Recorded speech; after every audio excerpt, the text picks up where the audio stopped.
Hello, my name is Jake Neuberger. I have perfect 20/20 vision, and these glasses are bedazzled and from my mom to make me look smarter. Ronald Reagan, during his farewell address, states that America was God-blessed and teeming with people of all kinds living in harmony and peace, and that if there had to be city walls, the walls had doors, and the doors were open to anyone with the will and heart to get here. Yet it has always been said that politics is the art of looking for trouble, finding it everywhere, diagnosing it incorrectly, and applying the wrong remedies. Sir Ernest Benn. Both of these quotes are right in their own ways and express the current divide in American politics as well as American society. Now we will try our best to examine the processes which have brought us this far and interview one American so that she can tell us her beliefs. Today, we talk to Caitlin Neuberger of New Canaan, Connecticut, currently deployed in Turkey as a part of a crisis response team for the Syrian refugee crisis. Now, I know Caitlin very well, her being my sister. And of course, I don't talk to her that much, so I thought this Skype interview would be just the way to show that brotherly love. Now, you should be warned that Caitlin's responses and opinions do not reflect in any way that of the State Department or the United States government. So without further ado, we present this interview to you. I was brought up predominantly in New Canaan, Connecticut, in a two-family home where my mother was home most of my childhood. So my family, specifically my mother, played a big role in my values and kind of giving me a sense of what's right and wrong. I grew up in a relatively homogenous upper middle income community. So I think in a lot of ways that both shaped my perceptions of things, but also limited the different perspectives that I had the opportunity to engage with and think critically about growing up in terms of developing my own worldview. My beliefs were relatively consistent through the end of high school for the same reason I was saying previously regarding the homogeneity of communities like New Canaan. Sort of grew up believing that there was really truly a more right answer to certain questions, and that was the answer that a lot of people in my community, and especially adults within my community, were espousing. Yet Caitlin notes she was affected through her education as well as her occupation, gaining experiences, wisdom, and changing her outlook on the current political climate. I think the big transition for me in terms of the evolution of political thinking and ideology came when I went to college. I went to Georgetown University, and I started at Georgetown in 2006. And that transition point really opened me up to meet a lot of different people from a lot of different backgrounds and forced me to defend points of view that I had previously thought were just the norm or the dominant point of view, and also maybe to think about whether or not those were the right points of view. But I certainly confronted my bias in different ways and interacted with issues on a more personal level once I left for college than I had previously. So that made a big difference in my sort of political views and landscape. So two examples that come most immediately to mind. When I started in college, I, prior to that time, interacted with anyone who was gay, or at least openly gay. I didn't have a strong view on the issue, but I also didn't have any personal connection to the issue. And then I went to college and became very involved in the theater community, in which I had many friends who were either gay or had friends who were gay or were connected to that community and that issue set. And that was interesting for me because it meant I had to start defending or problematizing any opinions I had or thoughts I had had. I currently work in humanitarian assistance and emergency response.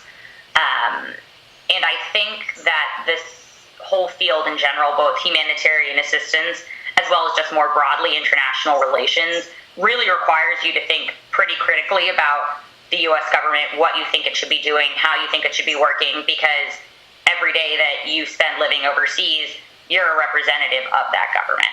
And I think the biggest sort of watershed moment for me when it comes to thinking about U.S. government policy as it relates to my current work started in the summer of 2015 when I was working on the Yemeni refugee crisis in a country called Djibouti in the Horn of Africa. One example would be meeting with Yemeni refugees in Djibouti and thinking about how refugee resettlement should go forward. I mean, it is no exaggeration to say that it broke my heart to see the list of countries on the travel ban list and how many of those countries I have either worked in or worked with people from.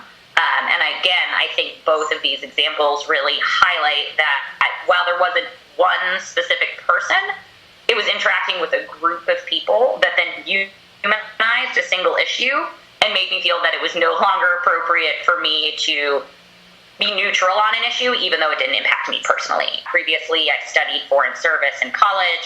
I have a master's in international law and diplomacy, but I hadn't really felt it as acutely as I did working in these refugee camps in northern Djibouti that were just the most desolate places I had ever seen in my life, with people truly in the most dire experiences of their lives.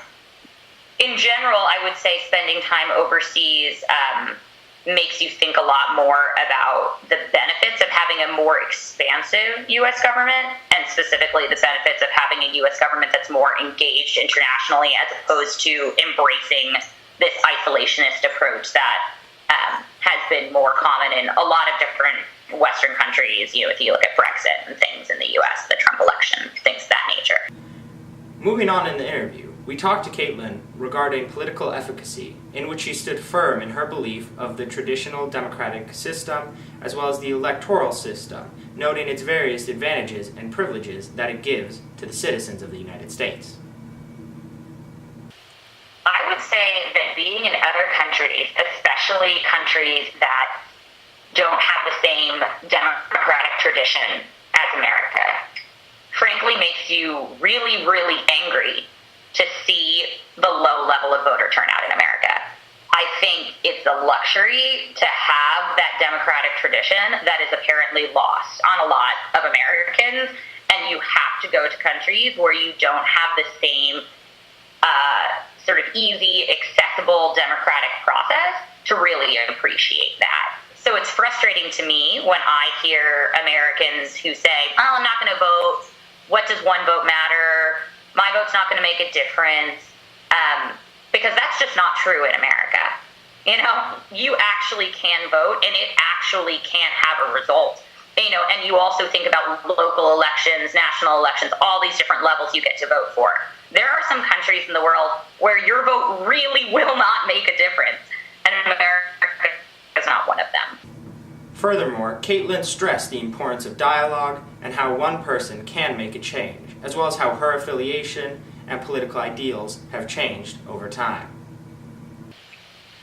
I think whether or not change is possible being only one person has to do with how you're defining the scope and scale of that change. So in my mind, yes, change is possible if you're only one person, because change has to happen as a series of many, many tiny steps. And so having a productive dialogue, engaging critically with other people's viewpoints, coming up with compromises and solutions that meet multiple different viewpoints' needs, that is change in my mind. And that's something that one person can do. Finally, Caitlin responded regarding her thoughts on voting, as well as her advice to the American public and those who are just becoming politically active. When I registered as a voter, I was very excited to register affiliated, and I registered as a Republican at that time. When I re-registered to vote in Virginia, which was the next state I registered to vote in, I registered as an independent. And my recollection, if this is true, I'm not sure, but my recollection is that at the time I was registering to vote, Connecticut had closed primaries. So if I wanted to vote for the candidate for the party, I needed to be registered. And therefore, it was important to me to be registered for a party because I wanted to be part of that primary process. Because I do really feel moved by individual candidates' stances. I would not say that I vote a party line at all. I would definitely not say I vote the Republican Party line anymore. But I would say that that discrete sort of issue set is important to me. I also have recently been thinking a lot more about what I hear the candidates saying in terms of other candidates they're endorsing and what that means they're tacitly endorsing. We're not electing you based on what you did in the past, and we're not electing you on what you said you would have done about an issue in the past. We're electing you for your judgment, because that when an issue we can't yet predict happens in the future, you'll make the right decision and a decision we feel comfortable with. Something I'm trying to be better on is voting at all levels, so local, state, and federal, which has required a lot more research on my part, and that's definitely shaped how I vote, because as you're doing more research, all of a sudden there are issues you didn't even think about that become relevant. But I think the lack of voting is something that's been discouraging to me and a trend I've seen, and frankly, I think the most discouraging thing to me has been the frustration and the resulting apathy that I've seen in my peer group. I was working overseas in an Obama era. I was working in Kenya when President Obama was sort of Kenyan's native son as far as the Kenyans were concerned. And that was a really heartening time to be working for the U.S. government. And right now, especially working in a place like Turkey that has challenging relationships with the U.S., it's not an easy time to be doing that, and a lot of my peers are really frustrated with the democratic process. They're really frustrated with the government as it stands. I think my final sort of parting thought on political efficacy is the political system is only effective if we, the people, are part of that system. If people are exhausted by the process or are overwhelmed by the process, it's not going to be effective. Take a lot of time to vote your conscience, and while peer pressure plays a lot of role in a lot of our lives in a lot of ways in your voting, it shouldn't be one of them. And I think lastly, I would say is to spend as much time outside of the type of environment you grew up in as possible. Putting yourself in those environments to truly live there and get to understand the pressures those people are facing will give you a lot more respect for what they're thinking, and then feed into that constructive dialogue that I previously mentioned.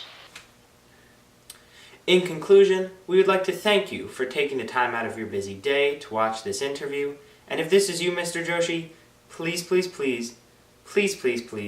give me a good grade on my AP Gov project. Thank you. This has been Jake Neuberger, signing out.